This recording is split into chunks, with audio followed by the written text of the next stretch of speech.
episode. J Talk Live. I'm your host Jason Dunford. Ningetaka kukaribisha Wakenya wenzangu na watu wote kote duniani hapa kwa J Talk Live. I'm coming to you from the north shore of Oahu here in the Hawaiian Islands, and I'm very happy to be joined by Bernie Baker.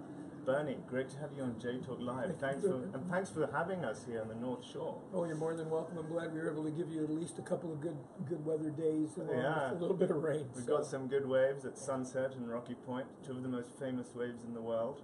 And we got to watch Kalani Rivero, your stepson, out at Pipeline. What was that for you, watching him compete at the Pipeline Pro?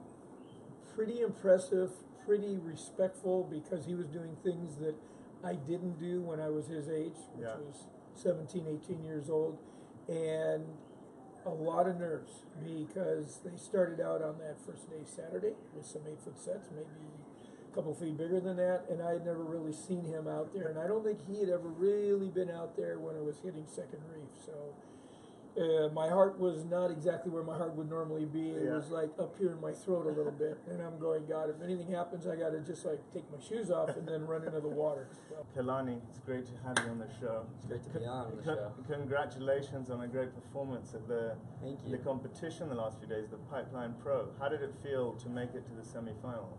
It was pretty fun. The first rounds, I was kind of worried to be in the first rounds just because, all my friends were seated in the second round, and everybody was like, "No, you're fine. It's gonna be firing. You just go out there and just free surf. Just go get the best waves you can." I was like, okay. I got myself into a mindset of I'm gonna free surf.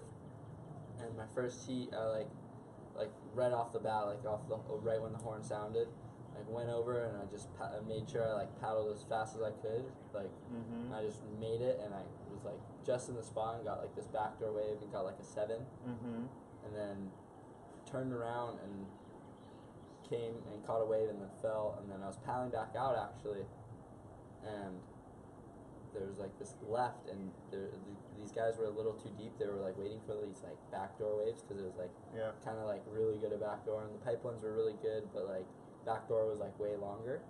So to give them some context between pipeline and backdoor, could you take us through the difference? Pipeline is one of the most dangerous surf breaks in the world. I think it's breaks on really shallow water, and the reef. It's not really reef, honestly. It's reef how it would be where you get it's sharp and you get cut. It's hard rock And there's caves you can get stuck in. Yeah, you hear about people getting stuck in There's caves on the inside, there's caves on the outside. It's pretty scary to dive out there. I spearfish, and I when I go out there, it's pretty scary because you see all the fish going through all the caves. It's you'd be well, if I got stuck in there, I don't think I would come out. But it's pipes are one of the most perfect waves. The pipeline takes you left, and then backdoor takes you right. Yeah. And then if you take the backdoor wave, you're kind of stuck in the inside if you get it wrong. Backdoor, it breaks this, and there's not really a channel. It's off the walls to the side of it, and pipe has a channel. So when you take off at pipe, you get spit out, or you fall and you go into the channel with the current. But when you're at backdoor, sometimes you kick out, or you go straight and you get stuck on the reef, because it's super shallow on the inside. Or there's two ways you could go at backdoors. You go and get sucked around, or if you're really, really gnarly, you can paddle straight out and just chance it. I've only tried that once, and I had a 10-footer just land right on my head, and I was looking up at it, and I was oh no, is this really gonna happen? I should have just paddled around. Wow. And I took off my leash and just went under, and I still didn't make it. I got so worked because it was so shallow, and the wave, the white water, there was no room to go under the wave somehow. I'm glad you made it out in one piece. I don't Surfing's an Olympic sport. I was an Olympian. I swam in the Olympics a couple of times. So what years? 2008 and 2012. Oh, so I know what it's like to kind of compete at the highest level. So now there's Olympic sport. Do you have a goal of trying to get to 2020 Olympics? Yeah, I'd really like to. I'm kind of still debating how I want to do it, because I can go because I'm Peruvian, I can surf for Peru, or I can surf for USA, but USA would be hard because John and all the good guys, but I mean, it would be a shot in the dark, and it would be really sick if I could do it from USA Yeah. or from Peru, because Wow. my family's from there. So That's very exciting. yeah, And then, you also just went to Tahiti and surfed Tupu for the first time. yeah, Chopo was really fun. What was that like? It was small, but it was probably the funnest wave I've ever surfed. But it was like 4 foot, and I was like, I can't like really imagine how like that wave like breaks when it's like big. It looks like Yeah.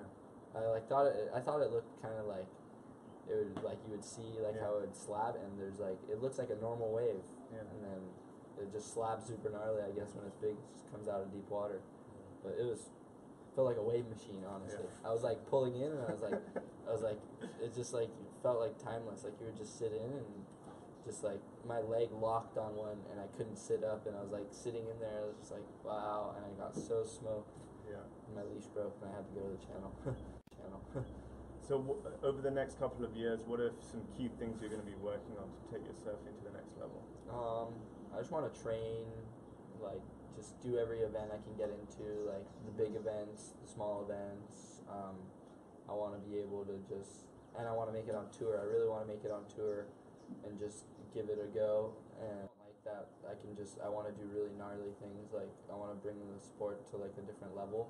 Like whether it's like I don't really care if it's airs or carves or flow or barrels. I just want to take it to the next level and just like, I don't know, just just do what other people can because I have the opportunity to.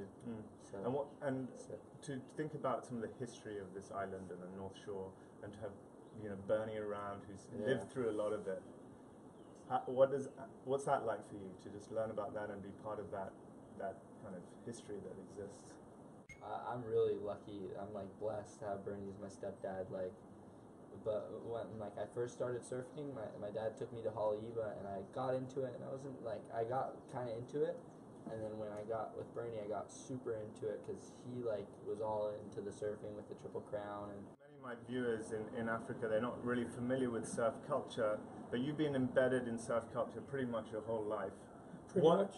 What got you hooked to surfing and brought you out to the North Shore? I grew up in a town just south of Santa Barbara called Carpinteria, and the famous surfer break that's called Rincon is only from the house probably where we grew up a mile and a half away, so we rode our bicycles every day. We were 14, 15, 16 years old, and that one winter of surfing Rincon will hook you for life. You're going to go, oh my God, I got to do this the rest of my life. I can't just go off somewhere and be somebody in some landlocked community to earn a living. I got to do it near the beach. And the way to do it back when I started was I was lucky enough to sort of fall into the surf photography thing, maybe because I grew up as a little kid as an artist.